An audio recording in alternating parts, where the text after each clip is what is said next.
News पहुंचाएगा हर खबर आप तक। कमिश्नर कराची सैयद हसन नकवी ने करीमाबाद अंडरपास और मुनव्वर चौरंगी अंडरपास का तफसीली दौरा किया, जहां उन्होंने जारी तरक्याती कामों का जायजा लिया और मुतालिका हुक्काम को काम की रफ्तार तेज करने की हिदायत दी।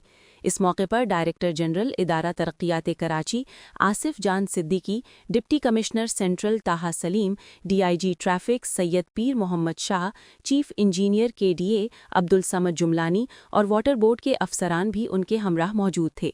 दौरे के दौरान superintendent engineer KDA Junaid Siddiqui ने कमिश्नर कराची को ब्रीफिंग देते हुए बताया कि करीमाबाद अंडरपास और मुल्हिका सड़कों की तामीर के लिए फौरी इक़दामात किए जा रहे हैं। इस पर कमिश्नर कराची ने मंसूबे की बरवक्त तकमील को यकीनी बनाने पर जोर दिया और शहरियों की सहूलत के पेश नज़र डेड लाइन पर तफसीली गुफ्तगू की।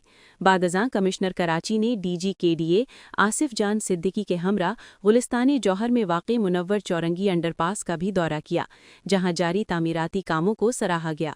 इस मौके पर DG KDA ने बताया कि फंड्स की अदम दस्तयाबी के बायस मनसूबा तातुल का शिकार है, ताहम अगर बरवक्त फंड्स फराहम किए जाएं तो ये मनसूबा जून 2026 तक मुकम्मल किया जा सकता है।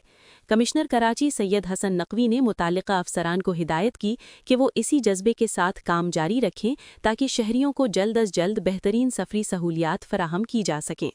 कैमरा टीम के साथ नादिया सुल्तान, CNBC सिटी न्यूज़ कराची। इस वीडियो को लाइक करें, हमारे चैनल को सब्सक्राइब कर बेल आइकन जरूर प्रेस करें हमारी न्यू वीडियो सबसे पहले देखने के लिए।